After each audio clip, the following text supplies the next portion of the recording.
Hello વિદ્યાર્થી મિત્રો, biosphere ઇનસાઇટમાં આપ સૌનું સ્વાગત છે. મિત્રો, ગયા લેક્ચરની અંદર આપણે પરાગનયન કોને કહેવાય, તેના પ્રકારો કયા કયા છે, એના વિશે આપણે ખૂબ સારી રીતે અભ્યાસ કર્યો. હવે આપણને પ્રશ્ન થાય કે સર, આ પરાગનયન કરે કોણ? એટલે કે પરાગરજને પરાગાશયમાંથી ઉપાડી પરાગાસન પર સ્થાપિત કરે કોણ? તો આજનો આપણો લેક્ચર જ છે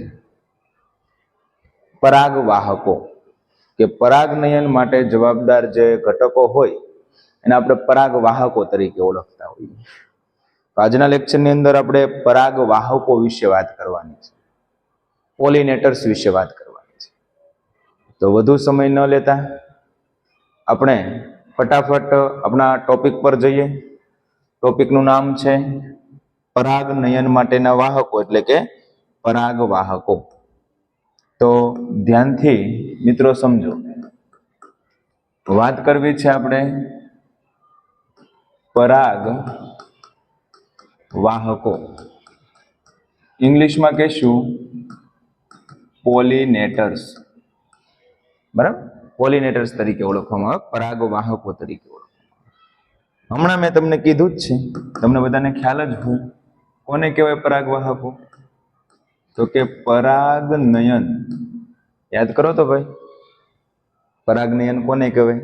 ગયા લેક્ચરમાં જોયું ને આપણે કે પુંકેસરના પરાગાશયમાંથી મુક્ત થતી પરાગરજ સ્ત્રી કેસરના પરાગાસન પર સ્થાપિત થવાની ઘટના શું કહેવાય?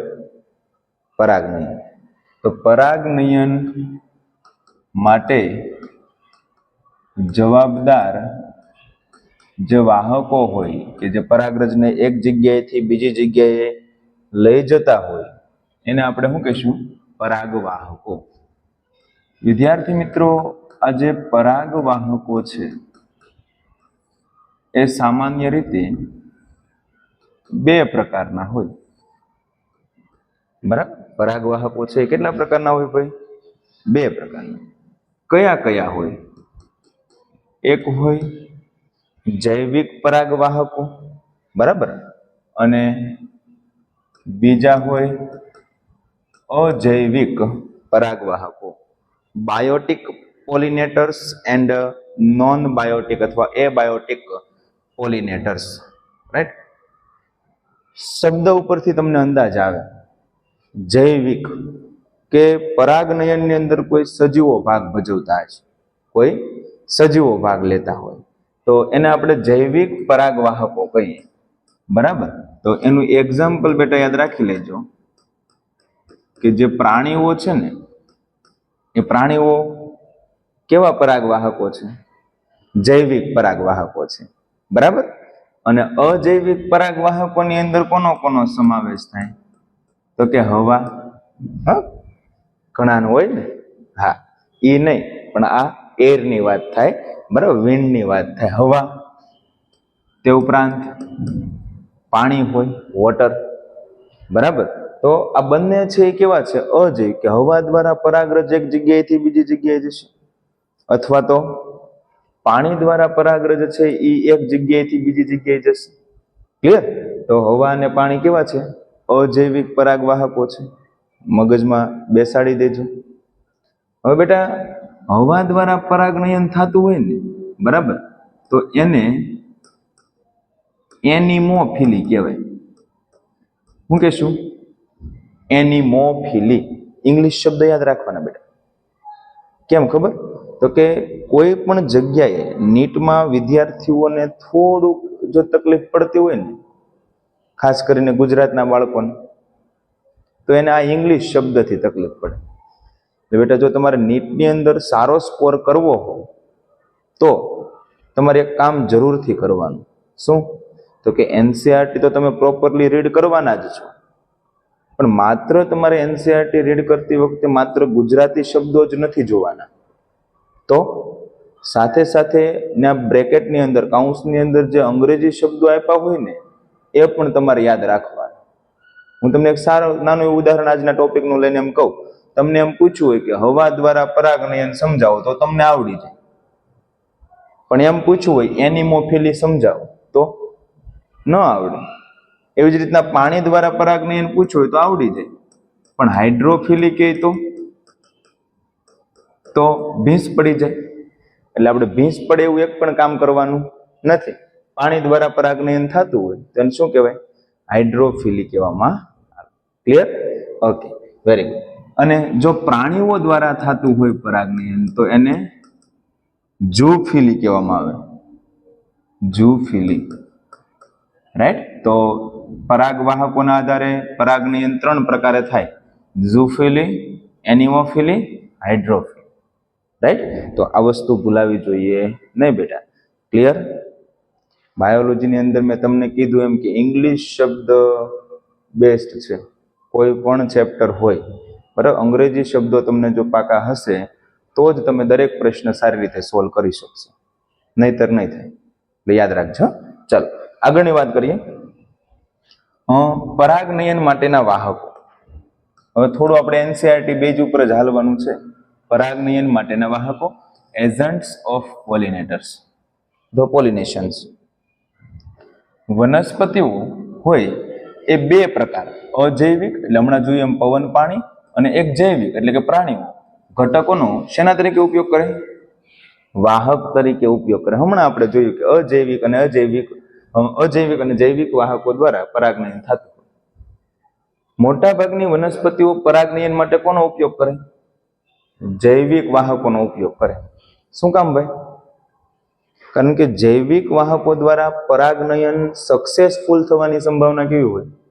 વધારે હોય. પવન દ્વારા તો પરાગરજ છે એ સ્ત્રી કેસર સુધી પહોંચે તે નહીં પહોંચે, પાણી દ્વારા પહોંચે તે નહીં પહોંચે, પણ કીટક દ્વારા તો પહોંચે છે જ તે, પ્રાણીઓ દ્વારા તો પહોંચે છે જ તે. શું કામ? તો એ હમણાં આપણે આગળ વાત કરવાના છીએ. ખૂબ જ ઓછી માત્રામાં વનસ્પતિઓ અજૈવિક વાહકોમાં ઉપયોગ કરે. પવન અને પાણી બંને દ્વારા થતા પરાગનયનમાં પરાગરજની પરાગાસન સાથેની સંપર્ક આવવાની શક્યતા રહેલ છે. આવી અચોક્કસતા તથા નુકસાની સાથે સંકળાયેલ પરાગરજની પૂર્તતા અને અંડકોની સંખ્યાની સાપેક્ષે પરાગનયન માટે પુષ્પો છે એ ખૂબ મોટા પ્રમાણમાં પરાગરજ સર્જે. બહુ ઇઝી વાત છે, બરાબર. ઘણું તમને એનસીઆરટી લાંબી થિયરી આપી છે, હું તમને ટૂંકમાં સમજાવું, બરાબર. સમજો કે આ જે છે એ સ્ત્રી કેસર છે, સમજો, રાઈટ? આ જે છે એ પુંકેસર છે. હવે ફોર એક્ઝામ્પલ હું તમને કહું તો આ સ્ત્રી કેસરની અંદર અંડક 1 છે. અંડક 1 હશે, તેની અંદર ભ્રૂણપુટ લાક્ષણિક રીતે 1 હોય, એની અંદર અંડકોશ 1 હોય, બરાબર. તો એક અંડકોશને ફલિત કરવા માટે 1 નરજન્યુ એટલે કે 1 પરાગરજની જરૂર પડે. તો બેટા જેટલા અંડકો હોય ને એની સાપેક્ષમાં આ પુંકેસરમાંથી પરાગરજ ઘણી બધી મુક્ત થશે જો અજૈવિક પરાગવાહકો દ્વારા પરાગનયન થતું હોય તો. કેમ? તો કે આ સ્ત્રી કેસર પાસે આવવાની સંભાવના છે એ ખૂબ ઓછી હોય. કોઈક પરાગરજ તે છે એ પરાગાસનના સંપર્કમાં આવશે, બરાબર. કારણ કે ત્યાં પરાગાસનના સંપર્કમાં પરાગરજને આવવાની શક્યતાઓ કેવી છે? ઓછી છે. એટલે જેટલા અંડકો હશે એની સાપેક્ષે પુંકેસરમાંથી પરાગરજની સંખ્યા ખૂબ વધારે હશે. કેમ? કારણ કે પવન અને પાણી દ્વારા જો પરાગનયન થાય તો પરાગાસન પર પરાગરજ બેસવાની શક્યતા કેવી હોય? ઓછી. ક્લિયર? Okay, very good. આગળ જોઈએ બેટા પવન દ્વારા પરાગનયન, બરાબર. સમજો શેના દ્વારા? પવન દ્વારા. ટોપિક ટાઇટલ જ આપી દઉં, વાત પરાગનયન, બરાબર. અથવા હું કહેતા હતા ઇંગ્લિશમાં યાદ કરો, એનિમોફિલી. ધ્યાનથી સમજો, એનિમોફિલી. એક વસ્તુ પેલા માઇન્ડની અંદર ફિક્સ કરો. પેલા તો આ પ્રશ્ન છે તમને બોર્ડની અંદર 3 માર્કની અંદર પૂછાઈ શકે, એટલે એ પોઈન્ટ ઓફ વ્યૂ પણ તમારે પાકો કરવાનો રહેશે. નીટની અંદર તો ડેફિનેટલી આવવાનો જ છે સવાલ, બરાબર. તો બેટા આપણે જોઈએ વાત પરાગનયન શું છે. અહીંયા તમારે ખાસ બે વસ્તુ યાદ રાખવાની. હું તો એક તો ભાઈ પુંકેસર કેવું હોય અને બીજું સ્ત્રી કેસર કેવું હોય. એટલે કે પુંકેસરનું પરાગાશય કેવું હશે અને સ્ત્રી કેસરનું પરાગાસન કેવું હશે. આ બે મુદ્દા ઉપર થોડું વધારે ફોકસ કરવાનું. અને પરાગરજ કેવી હશે એ ખાસ જોવાનું છે. તો ધ્યાનથી સમજો. અજૈવિક પરાગનયન પૈકી પવન દ્વારા થતું પરાગનયન ઘણું સામાન્ય છે, બરાબર. મોટા ભાગે છે એ અજૈવિકમાં પવન દ્વારા પરાગનયન થતું હોય. વાત પરાગનયન માટે જરૂરી છે, જો પહેલો મુદ્દો આપણને કહી દીધો કે પરાગરજ, જો સમજો પરાગરજ કેવી હોવી જોઈએ? હલકી. શું કામ? તો કે ઇઝીલી પવન સાથે તે છે ગતિ કરી શકે અને ચિકાસ રહિત હોવી જોઈએ. ભાઈ બહુ આઈએમપી છે. चिकास रहित. नीट वाले क्या करेंगे भाई? चिकास रहित છે ને चिकास सहित करना, બરાબર. એટલે એ ગડબડ ન થાય, રની જગ્યાએ સ કરશે, રાઈટ. તો चिकास रहित શું કામ હોય? માની લો કે પરાગરજ ઉડતી ઉડતી જાય છે, પવન બંધ થઈ ગયો, અહીંયા બેસી ગઈ. જો चिकास વાળી હોય તો ના છોટી જાય, પણ चिकास रहित હોય તો ફરી વખત પવન આવે ત્યારે પાછી ઉડીને આગળ ગતિ કરી શકે. ઓકે. જેથી પવનના પ્રવાહ સાથે સરળતાથી સ્થળાંતરિત થઈ શકે. વાત કરી છે પુંકેસરની.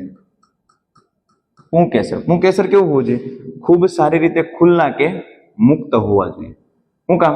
પરાગરજને સરળતાથી પવનના પ્રવાહ સાથે વિકિરણ પામી શકે. એટલે કે પુંકેસરનું જે પરાગાસન હોય, પરાગાશય હોય, એમાંથી ઇઝીલી છે એ પરાગરજ મૂવમેન્ટ કરી શકે, બરાબર. ને આગળ જોઈએ કેવા હોવા જોઈએ? બીજા મોટા હોવા જોઈએ. અને મોટા અને પીછામય પરાગાસન હોવા જોઈએ. પુંકેસર કેવા? પુંકેસર ખુલ્લા કે મુક્ત, રાઈટ. અને પરાગાસન કેવા? મોટા અને પીછામય. શું કામ મોટા અને પીછામય? હવે જો મોટો પરાગાસન હોય તો પરાગરજને એના સંપર્કમાં આવવાની સંભાવના વધી જાય, રાઈટ. ઓકે. અને પીછામય હોવી જોઈએ, હમણાં સમજાવું છું. જેથી કરીને પરાગરજને છે એ સરળતાથી શું કરે? જકડી શકે. વાત પરાગિત પુષ્પો સામાન્યતઃ એક અંડકયુક્ત, બેટા ભૂલાય નહીં, એક અંડકયુક્ત બીજાશય ધરાવે. એટલે કે જે વનસ્પતિઓ પવન દ્વારા પરાગિત થાય છે તેમાં જેનું બીજાશય હશે એની અંદર અંડકોની સંખ્યા કેટલી હશે? અંડકોની સંખ્યા કેટલી હશે? એક જ હશે. કેટલી હશે? એક જ હશે. શું કામ? હવે એક વસ્તુ વિચારો, ઘણા બધા અંડકો હોય તો એને ફલિત કરવા માટે ઘણી બધી પરાગરજ જોશે. હવે અહીંયા તો માંડ એક પરાગરજ આવી શકે, તેમાં ઘણી બધી પરાગરજ ક્યાંથી લાવવી? બરાબર. તો એ વસ્તુ પણ યાદ રાખજો. ધરાવતો પુષ્પ વિન્યાસ ધરાવે. જાણીતું ઉદાહરણ મકાઈનો ડોડો. ભૂલાય નહીં, મકાઈનો ડોડો, બરાબર. મેં હમણાં તમને કીધું કે ગુજરાતી કરતા ઇંગ્લિશ વધારે ઇમ્પોર્ટન્ટ. 2021માં ટેસલ્સ પૂછાઈ ગયું, બરાબર. મકાઈનો ડોડો, ટેસલ્સ, બરાબર. ભૂલાય નહીં, મકાઈનો ડોડો, ટેસલ્સ. તમે જુઓ છો બીજું કંઈ નથી પરંતુ પરાગાસન અને પરાગવાહિની છે. મકાઈના ડોડેની વાત કરી છે. અહીંયા સમજો, અહીંયા મેં મકાઈની અંદર જે વાત પરાગનયન થાય ની થોડી ઇમેજ દ્વારા વાત કરી છે. તો આ મકાઈનું નર પુષ્પ છે, અહીંયા મકાઈનું માદા પુષ્પ. માદા પુષ્પમાં ખાસ ધ્યાનથી સમજો તો આવી રીતના ઉપર તંતુ હોય. જનરલી આપણે મકાઈ ખાવા જઈએ ત્યારે એની ઉપર આવા રૂછડા હોય કે ન હોય? હોય, બરાબર. તો એ જે રૂછડા છે એની ઉપરનો જે આવરો પહોળો ભાગ હોય ને એ બીજું કઈ નથી, શું છે? પરાગાસન છે, રાઈટ. પરાગાસન. અને ઉપરનો જે પહોળો ભાગ છે એને પરાગાસન કીધું. આવડો જે તંતુ જેવો ભાગ હોય એ બીજું કઈ ન હોય. શું હોય? પરાગ વાહિની હોય. શું હોય? પરાગવાહિની. અને એ નીચે છે એ અંડક સાથે જોડાયેલી હોય અને એ અંડકનો અંતે છે બીજમાં રૂપાંતરણ થતું હોય, બરાબર. તો તમે એવી રીતના જુઓ તો મકાઈની અંદર ઘણા બધા બીજ જોવા મળતા હોય. એવી રચના અહીંયા પણ દર્શાવેલી છે. જો કે આ પરાગવાહિની જે છે એ અંતે બીજાશય સુધી લંબાયેલી હોય. બીજાશયની અંદર અંડક હોય, અંડકનું રૂપાંતરણ બીજમાં થાય. ક્લિયર? તો આવી રીતના મકાઈની અંદર ખાસ ભૂલાય નહીં ટેસલ્સ, ભૂલાય નહીં ટેસલ્સ. તો વાત પરાગનયન માટે બેટા એક જ વસ્તુ યાદ રાખવાની, 3. હું તો કે પુંકેસર કેવા હોવો જોઈએ? ખુલ્લા અને મુક્ત. ક્લિયર? બીજી વાત કે પરાગરજ કેવી હોવી જોઈએ? હલકી અને ચિકાસ રહિત. ચિકાસ રહિત નહીં કે સહિત. બરાબર. ત્રીજી વાત, સ્ત્રી કેસર કેવા હોવા જોઈએ? મોટા હોવા જોઈએ અને પીછાયુક્ત હોવા જોઈએ. ક્લિયર? વાત સમજાણી બધાને? તો આ કયું પરાગનયન થયું? વાત પરાગનયન. That's clear? Yes, very good. આગળનું પરાગનયન સમજવા જઈએ બેટા. પાણી દ્વારા થતું પરાગનયન. પાણી દ્વારા થતું પરાગનયન શું કહેશો ઇંગ્લિશમાં? યાદ કરો તો. હાઇડ્રોફિલી. શું કહેવામાં આવે? હાઇડ્રોફિલી. પાણી દ્વારા પરાગનયન થાય તો એને કહેવામાં આવે હાઇડ્રોફિલી. બહુ ઇમ્પોર્ટન્ટ પેરેગ્રાફ છે બેટા. અહીંથી પ્રશ્નો બનવાની સંભાવના ખૂબ વધારે છે, તો ધ્યાનથી સમજો. પાણી દ્વારા પરાગનયન સપુષ્પી વનસ્પતિ ખૂબ જ ઓછી માત્રામાં, લગભગ 30 જેટલી મર્યાદિત પ્રજાતિ, બેટા ભૂલાય નહીં. કેટલી મર્યાદિત પ્રજાતિ? 30 જેટલી મર્યાદિત પ્રજાતિ. જો વાત પરાગનયન મોટા ભાગની વનસ્પતિમાં થતું હતું, રાઈટ? જ્યારે પાણી દ્વારા પરાગનયન માત્ર કેટલી? 30 જેટલી. બોર્ડનો પ્રશ્ન છે, ગુજકેટનો પ્રશ્ન છે, ભૂલાય નહીં. 30 જેટલી પ્રજાતિઓમાં તે માત્ર શું થાય? હાઇડ્રોફિલી થાય, પાણી દ્વારા પરાગનયન થતું હોય. અને એ 30 જેટલી પ્રજાતિઓ છે એમાંય મોટા ભાગની કઈ છે બેટા? એક દળી છે. મોટા ભાગની કઈ છે? એક દળી. ભૂલાય નહીં. આની સામે તમારે યાદ કરવાનું રહ્યું કે નિમ્ન કક્ષાની વનસ્પતિઓ કઈ કઈ? લીલ હોય, દ્વિઅંગી હોય અને ત્રિઅંગી હોય. એમાં પાણી એ નરજન્યુના સ્થળાંતરણ માટેનું નિયમિત વાહક છે. જે નિમ્ન કક્ષાની વનસ્પતિ, લીલ, દ્વિઅંગી, ત્રિઅંગી, એમાં ખબર છે કે મોટા ભાગે નરજન્યુનું વહન થવું હોય તો માધ્યમ તરીકે પાણી હોય. આવું આપણે 11મા ધોરણમાં ભણ્યા છીએ. બરાબર? તો પાણી છે. એવું માનવામાં કેટલીક દ્વિઅંગી અને ત્રિઅંગીઓનું વિતરણ સીમિત હોય છે. શું કામ? તો કે જ્યાં પાણી હોય ત્યાં જ દ્વિઅંગી અને ત્રિઅંગી વનસ્પતિ હોય. બરાબર? એટલે જ્યાં પાણી હશે ત્યાં જ તે એનું વિતરણ જોવા મળશે, બધે જોવા મળશે નહીં. ખાસ કીધું, જો નરજન્યુના વહન માટે અને ફલન માટે એની જરૂર હોય, પાણીની જરૂરિયાત હોય. બેટા અહીંથી પ્રશ્ન બની શકે કે દ્વિઅંગી અને ત્રિઅંગી, જો AR વાળા ક્વેશ્ચન્સ આવે ને, વિધાન ને કારણ વાળા પ્રશ્નો, એમાં આપ્યું હોય કે દ્વિઅંગી અને ત્રિઅંગી વનસ્પતિઓ નું વિતરણ સીમિત છે. પછી બીજું કારણ લખ્યું હોય કે તે વનસ્પતિઓમાં નરજન્યુઓના વહન અને ફલન માટે પાણીની આવશ્યકતા છે. જ્યારે આવો પ્રશ્ન બને બેટા, બરાબર, ત્યારે તમારો જવાબ શું થાય? તો કે વિધાન A અને કારણ R બંને સાચા છે, અને કારણ R એ વિધાન A ની સાચી સમજૂતી છે. મોટા ભાગના વિદ્યાર્થીઓને ખાસ છે એ આવા પ્રશ્નોમાં તકલીફ થતી હોય જ્યાં વિધાન અને કારણ આવે. બરાબર? એ ગભરાતા નહીં. આવો પ્રશ્ન પૂછાય તો ખ્યાલ હોવો જોઈએ. જલપરાગિત વનસ્પતિના કેટલાક આપણે એક્ઝામ્પલ્સ જોઈએ, ઉદાહરણો જોઈએ. તો બેટા યાદ રાખવાનું છે વેલિસ્નેરિયા, બરાબર, બીજું હાઇડ્રીલા. અને આ બંને કેવા પાણીના છે ભાઈ? આ બંને હાઇડ્રીલા અને વેલિસ્નેરિયા કેવા પાણીના છે? મીઠો પાણીમાં રહે ભાઈ. ક્યારે? મીઠા પાણીમાં. મીઠા પાણીની જલપરાગિત વનસ્પતિના ઉદાહરણો પૂછાય તમને તો યાદ રાખવાનું કયા કયા? વેલિસ્નેરિયા અને બીજું હાઇડ્રીલા. અને એવી જ રીતના દરિયાઈ ઘાસ, બરાબર, ઉદાહરણ આપ્યું છે દરિયાઈ ખારા પાણી, જોસ્ટેરા. શું છે? જોસ્ટેરા છે એ દરિયાઈ ઘાસ છે. તો એ પણ જલપરાગિત વનસ્પતિઓ છે. તો જલપરાગિત વનસ્પતિના એક્ઝામ્પલ યાદ રાખવાના: વેલિસ્નેરિયા, હાઇડ્રીલા અને જોસ્ટેરા. વેલિસ્નેરિયા અને હાઇડ્રીલા મીઠા પાણીમાં રહે અને જોસ્ટેરા છે એ દરિયાઈ છે. બરાબર? ભૂલાય નહીં, કારણ કે અહીંયા પ્રશ્નો જેવા પૂછાશે.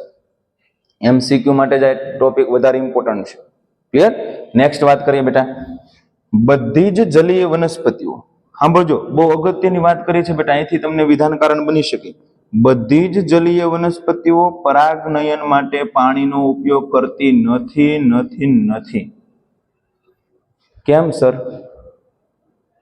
કેમ બધી જલીય વનસ્પતિઓ પરાગનયન માટે પાણીનો ઉપયોગ નથી કરતી?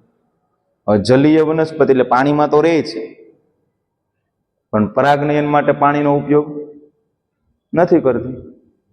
આવું સર થોડું હોય કઈ. બરાબર? તો સમજો શું કહેવા માંગે છે. સાંભળજો બેટા, શું કહે છે. માની લો કે આ ભૂ છે. ભૂ એટલે પાણી. બરાબર? સાંભળજો. આ પાણી છે. એ પાણીની અંદર કોઈ વનસ્પતિ છે, બરાબર, આ કોઈ વનસ્પતિ છે, પણ બેટા એ વનસ્પતિનું જે ફ્લાવર છે, બરાબર, એનું જે પુષ્પ છે, આ શું છે? પુષ્પ છે. એ પાણીની સપાટીની બહાર છે. જો પાણીની અંદર હોત, નિમગ્ન ડૂબેલું હોત, તો પાણી દ્વારા પરાગને થાત, પણ અહીંયા પુષ્પ છે પાણીની સપાટીની બહાર છે, અને પાણીની સપાટીની બહાર હોય તો આનું પરાગનયન શેના દ્વારા થાય? કાં તો હવા દ્વારા થાય, કાં તો કીટકો દ્વારા થાય. એટલે વારંવાર પ્રશ્નો આવ્યો છો બેટા, અહીંથી ભૂલતા નહીં, આ પ્રશ્ન ભૂલાય નહીં કે બધી જલીય વનસ્પતિઓ, બરાબર, પરાગનયન માટે પાણીનો ઉપયોગ નથી કરતી. કેમ? કે ભાઈ એનું પુષ્પ બહાર હોય, અને પુષ્પ બહાર હોય તો પરાગનયન કોના દ્વારા થઈ શકે? હવા અને કીટક દ્વારા થાય. સર ઉદાહરણ આપો, તો ઉદાહરણ યાદ રાખજો. જલીય વનસ્પતિ જળકુંભી, water hyacinth, terror of Bengal, આઇકોર્નિયા, બધા એના નામો છે બેટા, યાદ રાખજો. કયા કયા નામો? જળકુંભી કયો, વોટર હાયસિન્થ કયો, બરાબર, ટેરર ઓફ બેંગાલ કયો. રાઈટ સર, હું કામ ટેરર ઓફ બેંગાલ કહેવામાં આવે? તો આ જળકુંભી છે ને એક વિદેશી જાતિ છે. એના પર્ણના સરસ મજાના આકાર માટે છે એને લાવવામાં આવી હતી, અને એને લાવ્યા ને તો આપણા તળાવોની અંદર એની એટલી બધી છે એની વૃદ્ધિ થઈ ને, તે બહુ વિસ્તરણ પામી, અને વિસ્તરણ થવાને કારણે એ પોતાનું પ્રભાવીપણું જાળવી લીધું, અને એના કારણે અન્ય વનસ્પતિઓ છે એ વૃદ્ધિ પામી નહીં. અને સતત ને સતત આનું એકદમ વિસ્તરણ થવાથી જે તળાવોની અંદર જે જલીય સજીવો હોય, જલીય પ્રાણીઓ હોય, માછલીઓ હોય, એ પણ મૃત્યુ પામવા લાગી. એટલા માટે એને ટેરર ઓફ બેંગાલ તરીકે પણ ઓળખવામાં આવતી હોય. તો આ જળકુંભી બહુ અઘરી છે. અને બીજું જલીય લીધી, વોટર લીલી, બેટા નીટની અંદર, ગુજકેટની અંદર, બોર્ડની અંદર વારંવાર પ્રશ્નો આવ્યો છે, ભૂલતા નહીં હો. હા, પાકું કરજો કે જલીય વનસ્પતિ હોવા છતાં પાણી દ્વારા પરાગનયન થતું નથી. તો કોના દ્વારા પરાગનયન થાય ભાઈ? બોલ ભાઈ, કોના દ્વારા પરાગનયન થાય? તો પરાગનયન થશે પવન અથવા તો કીટક દ્વારા. That's clear? Yes, very good. બરાબર. તો આગળ જોઈએ. મોટા ભાગની સ્થળજ વનસ્પતિમાં જેમ કીટકો કે પવન દ્વારા પરાગિત થાય, જે આપણે જોયું. ક્લિયર? તો બેટા બધાને અહીંયા સુધી બધી માહિતી ખાસ થઈ હશે. બરાબર. આપણે અજૈવિક પરાગવાહકો અહીંયા પૂરા થયા. પેલું કયું ભણ્યા? વાત પરાગનયન. બીજું કયું ભણ્યા? પાણી દ્વારા પરાગનયન. પણ પાણી દ્વારા પરાગનયન હજી સંપૂર્ણ પૂરું નથી થયું. હજી આપણે જે બે ઉદાહરણ લીધા ને, વેલિસ્નેરિયા અને બીજું ઝોસ્ટેરા, એની અંદર થોડું ઊંડાણપૂર્વક આપણે અભ્યાસ કરવાનો છે. બરાબર. તો જુઓ, અહીંયા તમને વેલિસ્નેરિયાના પણ આપ્યું છે, બરાબર, અને વોટર લીલી પણ આપણને આપેલી છે. ક્લિયર? હવે સમજો બેટા, વેલિસ્નેરિયા અને ઝોસ્ટેરામાં આપણે જલ પરાગનયન ભણવું છે. ધ્યાનથી સમજજો. અલગથી તમને છે એ પ્રશ્ન પૂછાઈ શકે. શું કીધું? કે વેલિસ્નેરિયામાં માદા પુષ્પો, બરાબર, જે ફિમેલ ફ્લાવર હોય તે કે પરાગરજ પાણીની સપાટી પર મુક્ત થાય છે. શું કીધું? અહીં થોડીક તમને ગડબડ લાગે. બરાબર, માદા પુષ્પ, પરાગરજ ભૂલી જાઓ. બરાબર, સોરી, માદા પુષ્પ ભૂલી જાઓ. બરાબર, માદા પુષ્પ અહીંથી ભૂલી જાઓ. વેલિસ્નેરિયામાં પરાગરજ છે ક્યાં મુક્ત થાય? પાણીની સપાટી પર મુક્ત થાય છે. અને તે નિષ્ક્રિય એટલે કે પરોક્ષ રીતે છે એ જલ પ્રવાહ દ્વારા શું પામે છે? વહન પામે. થોડું એનસીઆરટીમાં કરેક્શન. વેલિસ્નેરિયામાં પરાગરજ ક્યાં મુક્ત થાય? પાણીની સપાટી પર. અને નિષ્ક્રિય રીતે પાણીના પ્રવાહ સાથે વહન પામે છે. હમણાં સમજાવું છું. તેમાંના કેટલાક માદા પુષ્પોના પરાગાસન સુધી પહોંચે છે. બરાબર. જલ પરાગિત વનસ્પતિના અન્ય સમૂહ અહીંયા સુધી પતી. હવે ધ્યાનથી સમજો. જો બેટા, હું થોડુંક ઝૂમ કરીને તમને સમજાવું છું. બરાબર, શું થતું હોય. બરાબર, કે આ પાણીની સપાટી છે, સમજો.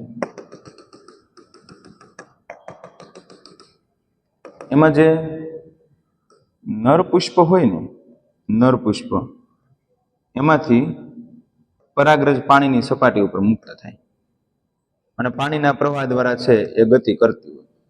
માદા પુષ્પ છે ને એ પાણીની અંદર નિમગ્ન હોય. બરાબર. અને એની અંદર છે એ લાંબી વૃંત જેવી રચના જોવા મળે.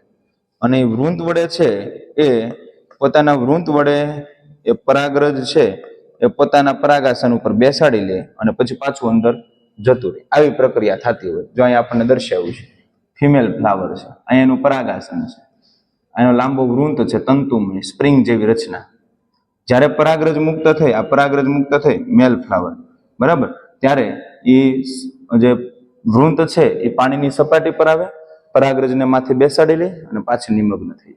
બરાબર, તો એ વસ્તુ યાદ રાખજો બેટા કે વેલિસ્નેરિયામાં કેવી રીતે પરાગનયન થાય. આગળ વાત કરીએ.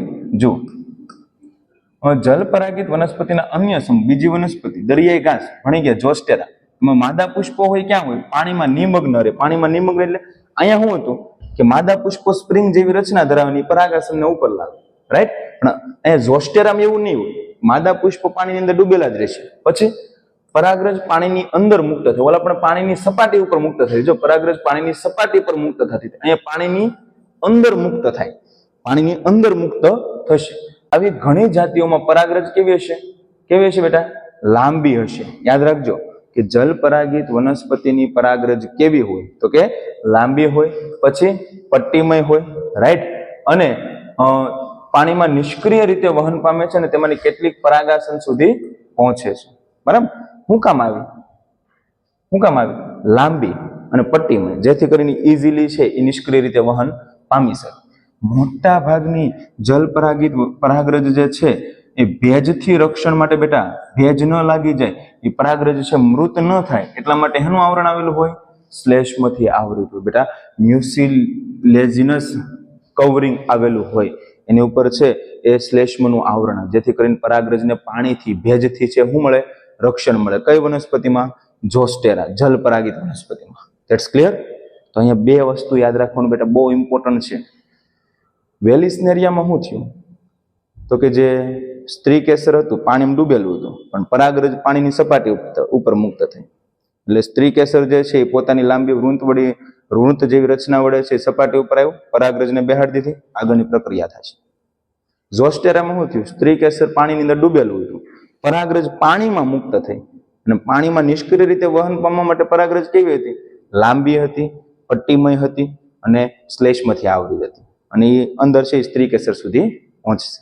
Clear? Yes or no? Yes, very good બેટા. આગળ સમજો કે વાત અને જલ બંને પરાગિત વનસ્પતિઓમાં પુષ્પો રંગબેરંગી હોતા નથી, કલરફુલ હોતા નથી. કેમ? વિચારો તો. હાલો, તમે આપણે પવન દ્વારા પરાગનયન જોયું અને પાણી દ્વારા પરાગનયન જોયું. ક્યાંય એવું મેં કીધું કે પુષ્પો કલરફુલ હોય? નો હોય. કેમ? કારણ કે કલરફુલ પુષ્પો શું કામ હોય? કીટકોને આકર્ષવા માટે. અહીંયા ક્યાં આપણે કીટકોને આકર્ષવાના જ નથી, અને કીટકોને આકર્ષવાના ન હોય તો આપણે કાંઈ કલરફુલની જરૂર છે ને. બરાબર, તો એ વસ્તુ પણ તમારે યાદ રાખવાની છે. ઓકે, આગળ. અને મધુદ્રવ્ય પણ સર્જતા નથી. મધુદ્રવ્ય શું કામ નથી સર્જતા? એ પણ કીટકો માટે જ છે. કીટકો દ્વારા પરાગનયન કરવાનું હોય તો મધુદ્રવ્યની જરૂર પડે. પણ અહીંયા પાછું એ નહીં ભૂલતા, તમને કદાચ એમ ટ્વિસ્ટ કરીને થોડું પૂછે, સાંભળજો, ધ્યાનથી સાંભળજો ભાઈ.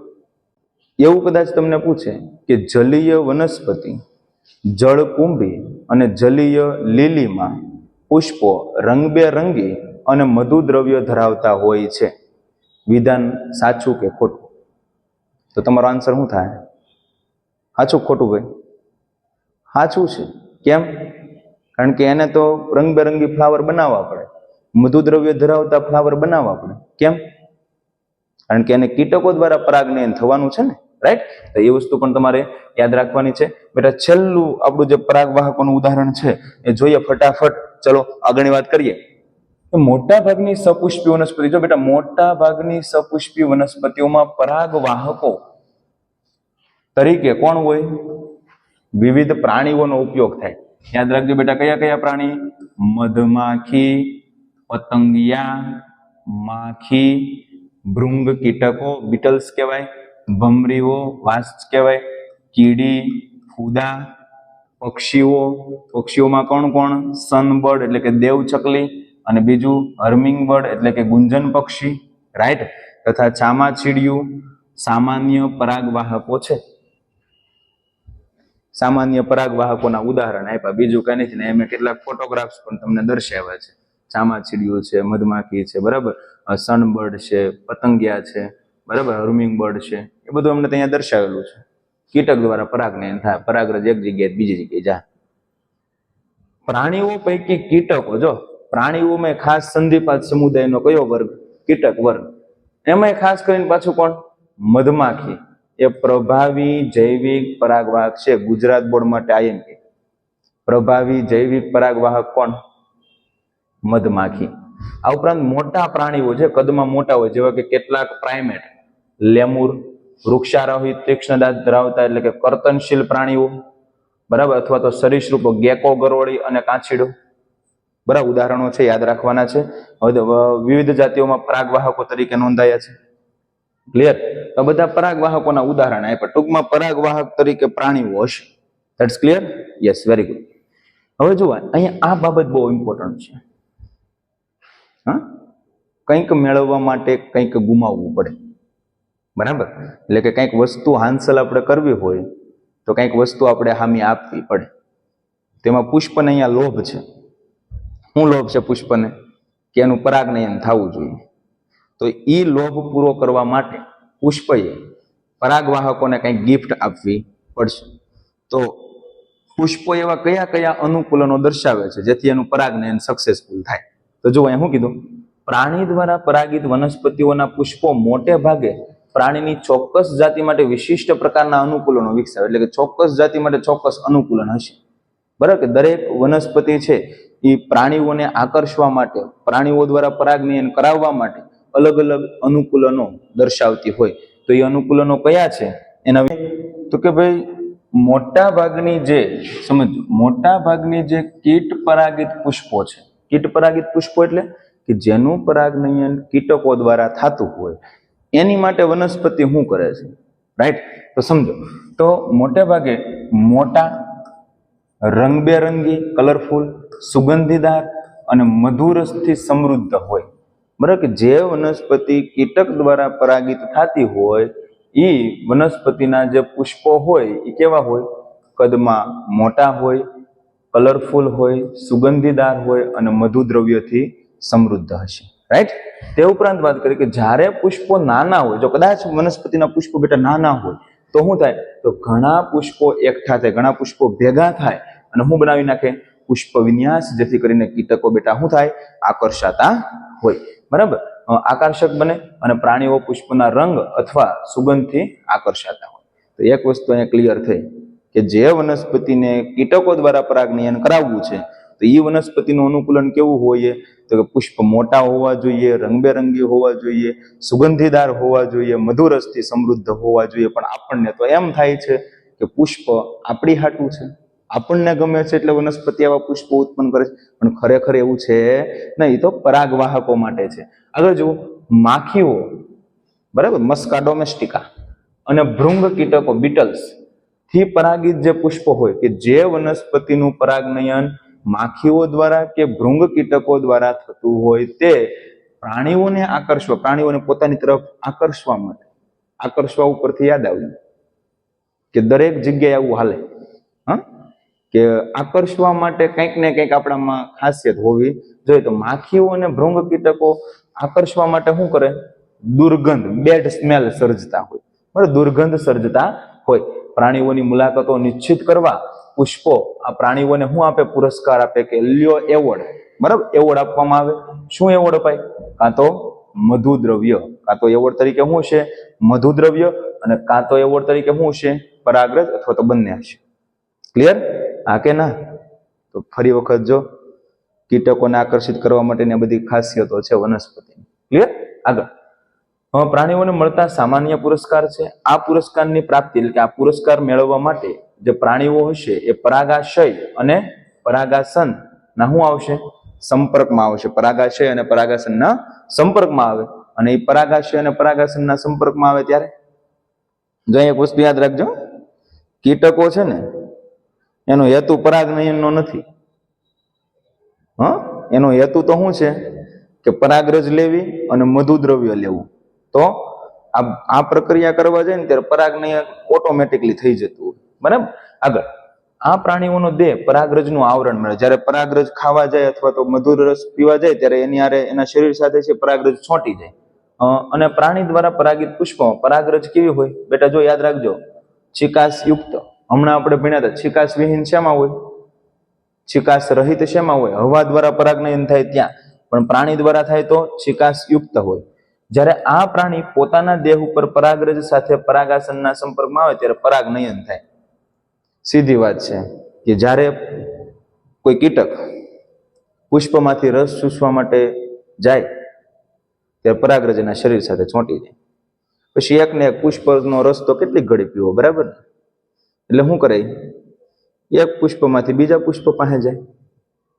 ના શરીર સાથે પરાગરજ તો છોંટેલી જ હતી, બરાબર? એટલે એ પરાગરજ જે છોંટેલી હતી ને પરાગાસન ઉપર બેસી જાય અને આવું સરસ રીતે છે એ કીટક દ્વારા શું થઈ જાય?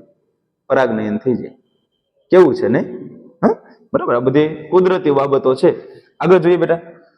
બીજું શું કરીએ કઈ? તો કેટલીક વનસ્પતિની જાતિઓ છે ને પુષ્પીય પુરસ્કાર એટલે એવોર્ડ સ્વરૂપે શું આપે? ઈંડા મૂકવા માટેનું સુરક્ષિત અથવા સલામત સ્થાન આપે. પુષ્પ કે પ્રાણીને હું એમ કે તું મારું પરાગનયન કર, હું તને છે ઈંડા મૂકવા માટેનું સુરક્ષિત સ્થાન આપું, બરાબર? તો ઈંડા મૂકવા માટેનું સુરક્ષિત સ્થાન આપતું હોય એવું વનસ્પતિનું ઉદાહરણ છે સુરણ. સુરણ. સુરણનું યાદ રાખજો. સુરણ છે ને બેટા, એને ઇંગ્લિશમાં નામ યાદ રાખો ને, એમોર્ફોફિલસ. એમોર્ફોફિલસ તરીકે ઓળખવામાં આવે. સૌથી ઊંચું પુષ્પ ધરાવે. પુષ્પ તે પોતે છે 6 ફીટ 6 ફૂટની લંબાઈ ધરાવતું, ઊંચાઈ ધરાવતું. જો મેં ફોટો મૂક્યો છે, 6 ફૂટની ઊંચાઈ ધરાવતું પુષ્પ છે. કોનું? એમોર્ફોફિલસ અથવા તો સુરણનું. આવો જ આંતર સંબંધ બીજો, બરાબર? આવો બીજો સંબંધ કોની વચ્ચે છે? ફૂદાની એક જાતિ અને યુક્કા. જો કોની કોની વચ્ચે છે? ફૂદા અને બીજું યુક્કા. શું થાય સાંભળજો. હોતા હૈ ક્યાં દેખો. જ્યાં બંને જાતિઓ ફૂદા અને યુક્કા વનસ્પતિ એકબીજા વગર પોતાનું જીવન ચક્ર પૂર્ણ કરી શકતા નથી. એમ કે તું નહીં તો હું નહીં, બરાબર? મારે તારા વગર ના હાલે, તારે મારા વગર નહીં હાલે, બરાબર? તો ફૂદા પોતાના ઈંડા, ફૂદા છે શું કરશે? પોતાના ઈંડા ક્યાં મૂકશે? યુક્કાના બીજાશયના પોલાણમાં મૂકે. ફૂદા પોતાના ઈંડા યુક્કાના બીજાશય હોય એના પોલાણમાં મૂકશે અને પુષ્પ તેના બદલામાં ફૂદા દ્વારા શું થાય? પરાગિત થશે, બરાબર? અને યુક્કાને ફાયદો શું થયો? પરાગનયનનો. અને ફૂદાને ફાયદો શું થયો? ઈંડા મૂકવાનો. જ્યારે બીજનો વિકાસ શરૂ થાય ને, જો બેટા અહીંથી પ્રશ્ન પૂછાય કે જ્યારે બીજનો વિકાસ શરૂ થાય ત્યારે ફૂદાની ઈયળ અથવા ડીંબ છે ઈંડામાંથી બહાર આવે. ક્યારે બહાર આવે? કે જ્યારે બીજનું ડેવલપમેન્ટ શરૂ થાય ત્યારે છે એ બીજાશયમાંથી છે એ ફૂદાની ઈયળ અથવા તો ડીંબ છે શું આવશે? બહાર આવશે. તો એ વસ્તુ ભૂલાવી જોઈએ નહીં. બીજી કેટલીક વસ્તુઓ અહીં કીધી છે, ધ્યાનથી સમજી લો ફટાફટ. વનસ્પતિઓના કેટલાક પુષ્પોનું અવલોકન કરતા નથી. કાકડી, કેરી, પીપળ, કોથમીર, પપૈયું, ડુંગળી, લોબિયા, કપાસ, તમાકુ, ગુલાબ, લીંબુ, નીલગીરી, કેળા.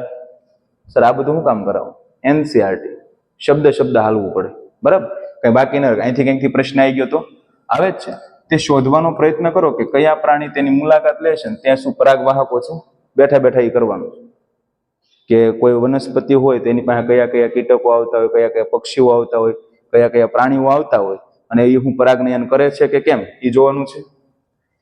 ધીરજપૂર્વક કેટલાક દિવસો સુધી પુષ્પનું અવલોકન કરો અને દિવસના જુદા જુદા સમયે એ પણ જાણવાનો પ્રયત્ન કરો કે પુષ્પના લક્ષણો તેમની મુલાકાત લેતા પ્રાણીઓ વચ્ચે કોઈ સહસંબંધ છે. એટલે કે જે પ્રાણી આવે છે એની માટે વનસ્પતિએ પોતાની અંદર કઈ અનુકૂલન સાધેલું છે કે કેમ એ પણ આપણે જોવાનું છે. આગળ મુલાકાતી, સાંભળજો, કાળજીપૂર્વક અવલોકન કરો કે કોઈ મુલાકાતી પરાગાશય અને પરાગાસનના સંપર્કમાં આવે છે. જો આવતા હશે તો એ પરાગવાહક હશે. આવા જ મુલાકાતી પરાગનયન પ્રેરક કીધું ને. હા, હવે સાંભળજો, અહીંથી પૂછાય છે, પ્રશ્ન આવી ગયો, PYQ છે. ઘણા કીટકો પરાગનયન કર્યા વગર, સાંભળજો, પરાગનયન કર્યા વગર પરાગરજ અને મધુરસ લઈ જાય. સાંભળજો, બરાબર? પરાગનયન નહીં કરે પણ પરાગરજ અને મધુદ્રવ્ય લઈ જાય. આ મુલાકાતીઓને પરાગરજ અથવા મધુરસના શું કહેવાય? લૂંટારા કહેવાય. આ મુલાકાતી જે હશે, જે પ્રાણીઓ, જે કીટકો જે હોય તે, એને પરાગરજ અથવા મધુરસના શું કહેશું?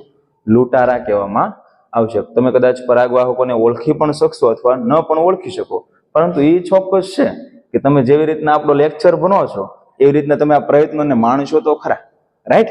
બરાબર. તો આવો સરસ મજાનો ટોપિક હતો પરાગવાહકો. બેટા બહુ મજા પડી હશે. થોડો થિયરિકલ ટોપિક છે. Line by line NCERT read કરો, એમસીક્યુ માટે તૈયાર કરો, બેસ્ટ રીતે છે યાદ રાખવાનો પ્રયત્ન કરો. 110% તમને યાદ રહી જશે. બેટા મળીએ છીએ આવતા લેક્ચરની અંદર આગળના ટોપિક સાથે. Okay, thank you.